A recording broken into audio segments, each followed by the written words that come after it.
Ready? Yeah. Hello and welcome back to oh, is it gone? Have I pressed the... No, I've already done it. Oh, sorry. Well, you better start again then, so... Yeah, you just see it's, yeah. Go back. No, it's alright, I'll just edit that out, you're alright. Okay. Ready? Yeah.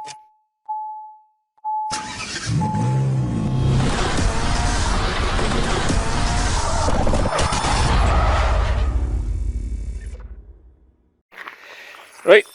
Go. Hello and welcome to another Bodgit and Leggit video. As I was telling everyone before, I am actually going mobile. I'm not set up properly, everything's just chucked in the back of the van, but we've got our first mobile job. And the cameraman is one of the people that actually owns the car, or owns the house, and the owner of the car is actually standing right beside the car.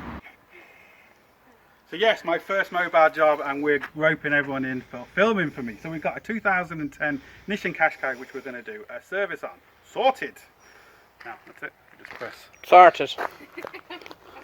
Not going to be a full in-depth on how we're actually doing it, but I've sucked all the oil out because it's a lot easier than actually getting underneath it. We've got our new oil filter, we've got our new diesel filter, and we've got the air filter up there. So what I'm going to do now is we'll just actually do this on camera, I think. Put a bit of oil on it. I don't know if the sun's causing me an issue.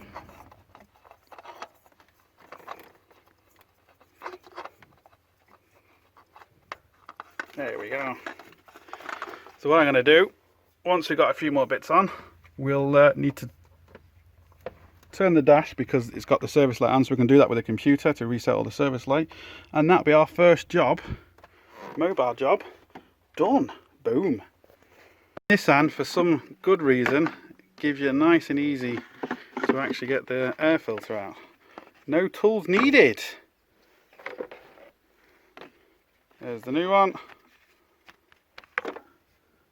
Oh, there's no crap in there, that's good. We can put it in. Sorted. Bit of a top tip for you. There's two different types of oil diesel filters on this. One with or without the foam. The one with the foam is cheaper. And if you don't need it, you just peel it off. Sorted. Just a few little clip connections here. This will come out. And to actually put it back so you don't have to bleed it, you just press this a few times, this bubble here, and that will actually bleed the car for you. Sorted. We are just resetting the service light on this bad boy now. We've done everything else, and first job done. On to the next one. Second job, 2015 Volkswagen Caddy service. Another job cancelled on me, so I'm doing that tomorrow, and that's DPF issues on a couple of vans, but we're going to do the service. Believe it or not, this was the old filter I took out. The new one is in there now, so it's nice and hot. We're going to get the oil out and we're going to continue this service. Like I said, these are not going to be like a full-on how to do it. It's just to show you that I am mobile, that I'm doing a few jobs. So yeah, it's exciting times, people. Exciting times. Look at this workshop that I'm working in. This is awesome. This is an awesome place. Dry and big.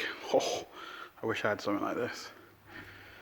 Right, so we're sucking the oil out, and we're going to new oil, new filter, and check everything. Yes, I know it's all oily and black there, but that's not what we're doing. We're just doing a service.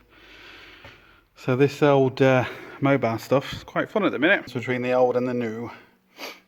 New one, old one. Sorted. I put the old filter back. Obviously people. Right, now oil next. Boom.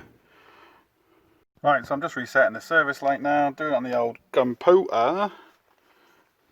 We should just be able to,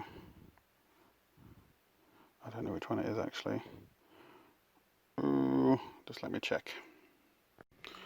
Boom, there we go, done. Today, another dollar. We're at another job that I was supposed to do yesterday, but I couldn't get to it in time. We have two Ford Transits. One's a 2013 and one is a 2016. Now, we had issues with this one before. It was a DPF that was blocked because of the glow plugs. Now, the customer has actually done the glow plugs and they've done the vaporizer as well. So what we're going to do this time is we're just going to do a quick regen, reset everything, reset all the values and get this one going. And then we're going to have to diagnose the second one because that's gone into limp mode. And we're not sure why at the minute. So once we get this done, and we'll move on to the second one. Right, we're just waiting for it to heat up, get to temperature, and then it will do a regen. So with this particular van, I diagnosed it before, and now we're just, the customer's fitted the parts himself, we're just doing the computer work and the regen part of it. You can see we've just started the DPF regen.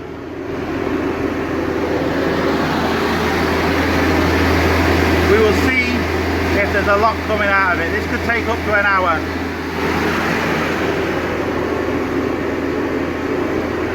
Don't know if you can see this, but look at the camera. Look at the smoke coming out of this. It absolutely stinks. It might not look like it on camera, but believe me, it's pumping out, which is good. Which is good. Look at that, boom, we're all sorted, all the lights are off. Customer's just going to take it for a test drive now, and we move on to van number 2. On this, because it's gone into limp mode, and we'll see what it's come up as, ABS fault. But I don't think that's going to really stop us going into limp mode. This is a 2016 Transit. It's done 76,000 miles. And we'll see what fault codes are in it. Right, that's what I was waiting for. Let's see if we got fault codes on that, and we do. This is what's going to be causing us to go into limp mode. Let's turn the fan off. There we go. What have we got? Right, we have a glow plug issue, and we have a airflow meter issue. Right, both of them can cause it going into limp mode. Let's do a bit of testing. Readings from the airflow.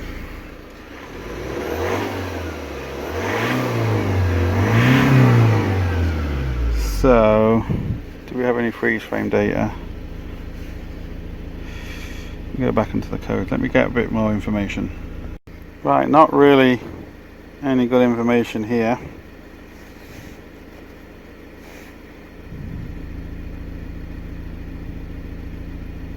It's going to be the same information, isn't it? Oh no, it's different.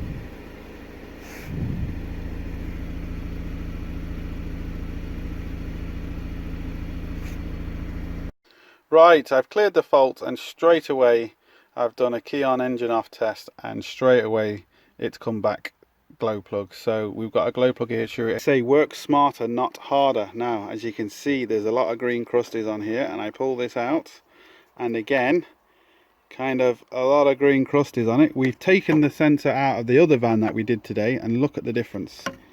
Just again, quick and easy. I could spend the next hour diagnosing this, or quickly swap the sensor because I've got another van here, but just look how much cleaner this one is. So we're going to quickly put this in just to test it. Loads, and we'll start this now. Take it for another drive and see what happens. Right, we have now fixed the problem. Might as well change that sensor because, again, it was just quick and easy. I had another van here, but it was a bit weird because it was reading, like I showed you in the live data, and it was actually reading.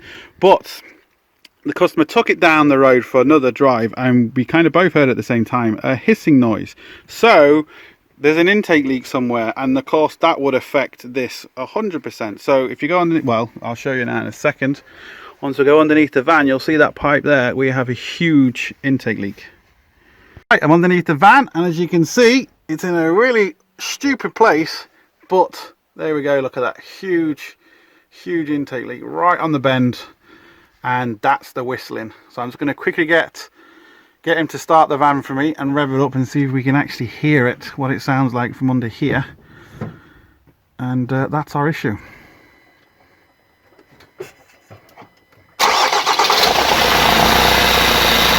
Rev it up. Okay. Whoa. There we go. Boom, sorted. Right, hopefully you enjoyed that video. This is just a quick run through of what I did over the last few days. It was my first ever mobile jobs. And you're going to get the idea because it's going to be more of a DIY vibe. Obviously, when you do jobs on your driveway, it's the same way I'm going to be doing jobs on other people's driveways. So you're going to get to see a lot more kind of tips and tricks on how to do it without, big lifts and stuff like that. So hopefully it's going to be aimed more towards the DIYer. And I've got a lot more videos coming soon with different cameras and stuff. I'm using head facing cameras, so just my hands are free, and hopefully I can get you in there a lot more and get a lot more detail and a lot more content out there. Obviously it's going to take time to get used to everything, And it is what it is. But I hope you enjoy it. Lots more to come. And don't forget, as always, links up here, links down below. But most importantly, don't forget, get your hands dirty. See you for the next one. Sorted.